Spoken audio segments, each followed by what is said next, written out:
우리가 하나님과 함께 살 수 있는 방법은 오직 믿음을 통해서입니다. 자, 그런데 이 믿음이라는 것이 우리가 보고 듣고 냄새 맡고 맛보고 만져서 느끼는 이 신체의 오감과 이성으로 이해할 수 없는 초월적인 거라는 거예요. 초월적인 것이다. 그렇기 때문에 우리가 감각이라든가 지식을 통해서 하나님을 알려고 한다면 실패할 수밖에 없습니다. 믿음으로 행하기 위해서 필요한 이 네 가지 요소가 있는데, 첫 번째는 먼저 예수 그리스도의 십자가를 통해서 하나님과 나 사이에 이 관계가 이루어져야 된다는 거예요. 관계. 첫 번째는 관계. 두 번째는 순종하라. 하나님을 섬기고 순종해야 된다. 순종이라는 것은 한마디로 하나님의 말씀을 읽고 그거 그대로 따르려는 거예요. 세 번째는 확신을 가져라. 네 번째는 하나님의 인도하심을 받아라. 이렇게 믿음으로 행하기 위한 네 가지 요소가 필요합니다.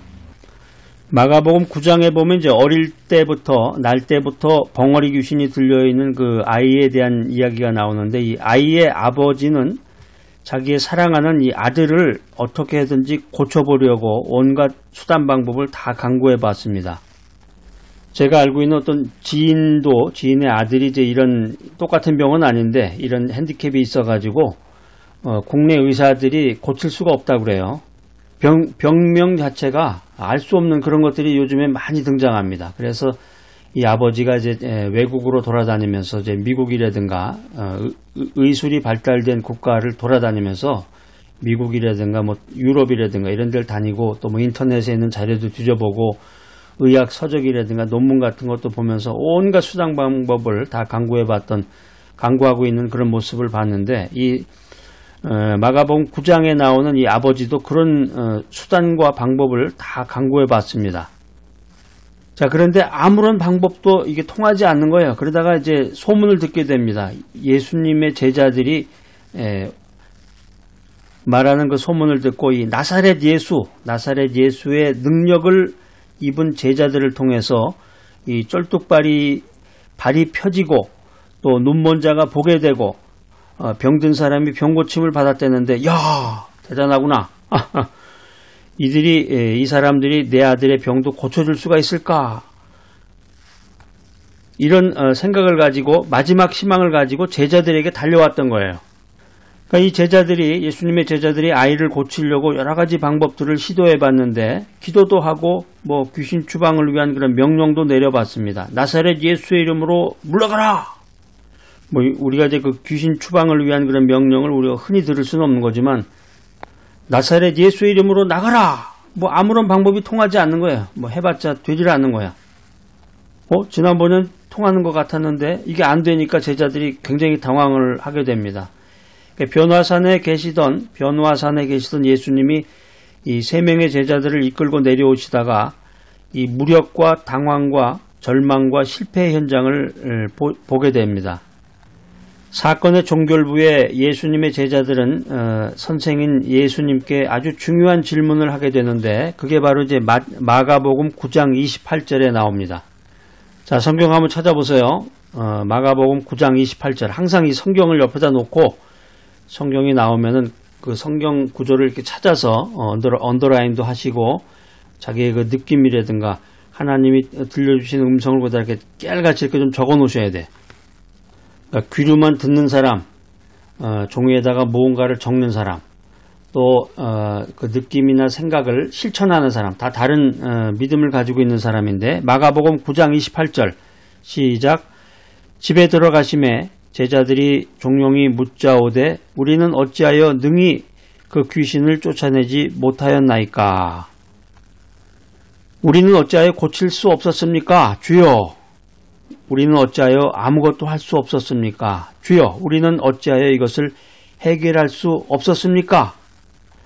마가복음 9장에 보면은 이 질문에 제자들의 이 질문에 대한 해답을, 솔루션을 제공해 주고 있습니다. 그러니까 이 대답을 분석하면 간단해요. 두 가지인데, 첫 번째는 믿음이 없다. 두 번째는 믿음이 부족하다.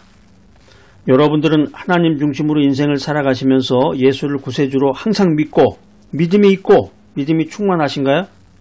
아이고, 저는 뭐 귀신 쫓을 일이 없으니까 뭐 그런 거 필요 없어요. 믿음이고 뭐고 이런 거 필요 없고 돈만 있으면 됩니다. 뭐 이렇게 살아가시는지는 모르겠습니다. 우리가 인생을 살아가려면은 가치 있는 인생을 살아가기 위해서는, 올바른 인생을 살아가기 위해서는, 진실된 인생을 살아가기 위해서는 믿음이 있어야 된다. 믿음이 있어야 된다는 것입니다. 또 믿음이 충만해야 된다라고 하는 것입니다. 마가복음 9장을 통해서 예수님이 특별한 메시지를 주십니다. 이 믿음이 없는 세대여. 지금 우리가 살아가고 있는 이 시대가 믿음을 잃어버렸습니다. 믿음이 없고 또 믿음이 있다고 해도 부족하죠. 오늘 이 마가복음 9장에 등장하는 이 사건이 마가복음에만 기록되어 있는 게 아니라 마태복음하고 누가복음에도 같은 내용이 기록이 되어 있습니다. 이걸 이제 공관복음이라고 그러는데, 마태, 마가, 누가복음을 공통적으로 관계되어 있다는 이런 뜻으로 생각하시면 될 것 같으네. 공관복음에 모두 실려 있어요. 이게 이제 마태, 마가, 누가 성경 기자들이 이 사건이 아주 중요하구나, 이래서 여기다 이제 기록을 해놓은 건데, 같은 사건을 기록하고 있는 마태복음 17장 19절 20절에 있는 말씀을 한번 찾아서 읽어보겠습니다. 제가 특별히 성경 찾아서 이렇게 읽어보는 건 굉장히 중요한 성경 구절이에요. 그러니까 여러분들이 성경책을 뭐 매일마다 찾아서 읽으면서 밑줄을 글 수는 없으니까, 여러분들이 뭐 창세기 1장 1절부터 요한계시록까지 모두 찾아가지고 다 밑줄을 글 수는 없어요. 죽을 때까지 그렇게 할 수는 없을 거예요. 그러니까 중요한 구절만이라도 성경을 꼭 찾아서 그 성경에 밑줄도 그시고 큰 소리로 3번 읽으시고 그 의미에 대해서 생각하면서 기도하고, 또 하나님이 주시는 그 진리의 그 메시지를 실천하는 여러분들이 되시기를 바랍니다. 자, 마태복음 17장 19절 20절. 자, 시작. 이때 제자들이 종용이 예수께 나와 가로되 우리는 어찌하여 쫓아내지 못하였나이까. 가라사대 너희 믿음이 적은 연곤이라 진실로 너희에게 이르노니 너희가 만일 믿음이 한 겨자씨만큼만 있으면 이 산을 명하여 여기서 저기로 옮기라 하여도 옮길 것이요 또 너희가 못할 것이 없으니라. 우리가 이제 마가복음 읽다가 또 마태복음을 보니까 비교도 되면서 아주 좀 더 이 사건에 대해서 또 주님의 메시지에 대해서 좀 더 명확해지고 분명해지죠. 예수님이 이 마태복음의 말씀을 통해서 들려주시는 메시지는 뭐냐면은 절망을 희망으로 바꾸는 그 믿음에 대해서 말씀하고 계시는 거예요. 절망을 희망으로 바꾸는 믿음에 대해서 말씀하고 계신다. 인생 살면서 우리가 절망하고 좌절하고 낙심하는 그런 일들이 많은데, 이런 절망을 희망으로 바꾸는 그 믿음이 있어야 되겠구나, 또 믿음이 충만해야 되겠구나, 이런 깨달음을 가져야 되겠습니다. 우리 인생의 불가사의한 이 고난과 고통과 좌절, 낙심을 영광으로 바꿀 수 있는 이 믿음의 초대장, 이게 바로 마가복음 9장에 나와 있는 그런 메시지입니다. 이 메시지를 통해서 우리가 가져야 될 믿음이 무엇인가, 이 세상의 절망과 부조리를 능히 이길 수 있는 그 믿음이라는 게 도대체 뭐냐, 이걸 확실히 알 수 있다는 거예요. 인생이라는 게 살다 보면 모순이 많고 삶의 부조리가 많은데, 이 또 절망과 좌절 가운데서 이것을 능히 이겨낼 수 있는 그 믿음이라는 게 뭐냐? 어떤 믿음을 가져야 되느냐? 내가 가져야 될 믿음이라는 게 도대체 뭐냐? 돈이 제일입니다. 돈에 대한 믿음을 가지시오. 세상은 우리들에게 이렇게 말하고 있지만, 또 부모 자식이 중요합니다. 부모를 공경하고 내가 낳은 자식, 부모에 대한 사랑, 자식에 대한 사랑, 또 친척에 대한 형제자매에 대한 사랑, 이것만 가지고 꽉 붙들고 있으면 내 인생이 행복해질 겁니다. 뭐 이런 믿음을 갖고 살아가는 우리 현대인들에게 주 예수를 믿으라, 주 예수를 믿으라, 예수님에 대한 믿음을 성경은 오늘 우리들에게 알려주고 있습니다. 그러니까 우리가 인생 자체를 잘못 살아가고 있는 것을 성경을 통해서, 하나님의 음성을 통해서 우리가 인생에 대해서 올바른 진리를 깨닫게 되는 것입니다. 마가복음 9장에 기록되어 있는 이 제자들의 모습을 한번 생각해 보세요. 또 이 어린아이를 끌어안고 있는 이 아버지의 안타까운 현장, 한번 머릿속으로 그려보시기 바랍니다. 이 아버지는 예수님의 제자들에게 머물고 있는 어떤 능력에 대한 기대를 가졌는데, 결국은 예수님의 제자들에게는 아무런 도움을 받을 수가 없었습니다. 그래서 결국은 예수님을 만날 때까지 기다려야만 했습니다. 성경에 보면은 그 현장에 이르러서 상황 설명을 듣자마자 예수님께서 뭐라고 하셨습니까? 그를 내게로 데려와라! 그래서 귀신 들린 아이를 예수님 앞으로 데리고 오니까 이 순간이 바로 모든 것이 변화되는 순간입니다. 병든 자를 누구에게로 데려왔다고 그랬습니까? 예수님께로 데리고 왔다. 예수님께로 데리고 왔다. 그러니까 여러분들이 교회 출석을 하고 또 목사님의 메시지를 듣지만은 교회를 믿는 게 아니고 그 목사님을 믿는 게 아니에요. 예수님을 믿어야 된단 말이에요. 예수님을.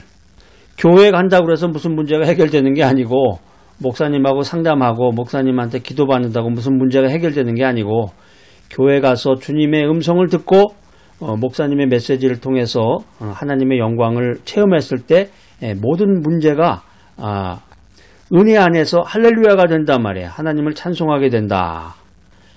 교회만 출석한다. 주일날 간신히 교회만 나가서 예배만 드린다. 예배 드리는 것도 목사님 메시지만 끝나면은 다 함께 기도합시다 할 때 아무도 보지 않을 때 슬그머니 빠져나가는 빨리 나가야 차도 뺄 수 있고 여러 가지 이유로 인해서 슬그머니 빠져나온 사람들 많죠. 또 주일날 교회 예배에 참석하지 않은 분들도 많고 이게 교회만 나와서는 아무런 의미가 없는 거예요. 정말로 창조주 구원자이신 예수님 앞에 나와야 된다. 사랑하는 여러분, 나를 지으신 나의 창조자, 내 병을 치료하시고 내 내면의 병과 내 환경을 치료하시고 내 삶을 바꾸기 위해서 우리 삶의 현장에 찾아오신 그분이 바로 지금 여러분에게 이렇게 말씀하고 계십니다. 내게로 와라. 내게로 와라. 그리고 너의 문제를 가지고 내게로 와라. 수고하고 무거운 짐진 자들아 다 내게로 오라. 내가 너희를 쉬게 하리라. 여러분 인생 문제가 뭡니까? 그 인생 문제를 가지고 여러분 혼자 해결하려고 그러지 마시고 부모, 자식, 친척을 통해서 해결하려고 그러지 마시고 돈을 가지고 해결하려고 그러지 마시고 주님 앞으로 나가라. 주님 앞으로 그 문제를 가지고 나가라는 거예요. 내가 교회 다닌 지 오래됐어요. 어릴 적부터 교회 다녔어요. 또 저는 모태신앙이에요. 교회에서 장로입니다. 교회에서 권사입니다. 교회에서 직분 가지고 있어요. 저는 안수받은 목사입니다. 이런 종교에 대한 외적인 믿음만 가지고서는 나의 삶이 변화가 되지 않는다는 거예요. 내 인생 문제가 해결되지 않는다. 예수님이 하나님이시다. 예수님이 창조주 하나님이시다. 예수님이 성자 하나님이시다. 이 사실에 대해서 진지하게 생각하는 시간을 가지시기 바랍니다. 야, 내가 영접한 예수님이 하나님이시래. 내가 내 삶의 문제를 내려놓고 도움을 구하고 있는 그분이 바로 하나님이시구나. 이 사실을 깨달으시기 바랍니다. 그분이 하늘과 땅을 창조하신 하나님이시요 말씀으로 만물을 붙들어 섭리하시는 하나님이시라면은 내 인생의 모든 문제는 달라지지 않겠습니까? 예배드리는 사람의 두 가지 부류가 있습니다. 교회에 앉아서 예배드리는 사람이 있고 또 한 부류는 하나님 앞에 서서 예배드리는 사람이 있습니다. 하나님 앞에 서 있는 사람들은 마음으로 나는 지금 하나님의 존전에 서 있다. 만물을 창조하신 그 창조주 하나님의 영광 앞에 서 있다. 전능자요 지존자이신 그분 앞에 내가 서 있다. 이런 생각을 하게 됩니다. 이 사실을 참으로 믿는다면 이 예배의 태도가 얼마큼 달라지겠습니까? 삶의 태도는 또 얼마큼 달라지겠습니까? 무엇이 우리로 하여금 이 세상을 이기게 할 수 있겠습니까? 무엇이 우리로 하여금 삶의 고통과 절망을 이기게 할 수 있겠습니까? 그것은 바로 오직 예수님에 대한 믿음인 것을 확신하시기 바랍니다. 자, 오늘 이 귀한 메시지 들으시는 여러분들, 만물을 창조하신 그 창조주의 영광 앞에 내가 서 있다. 전능자요 지존자이신 그분 앞에 내가 서 있다. 이런 귀한 생각, 귀한 깨달음을 가지고 인생을 살아가면 얼마나 좋겠습니까?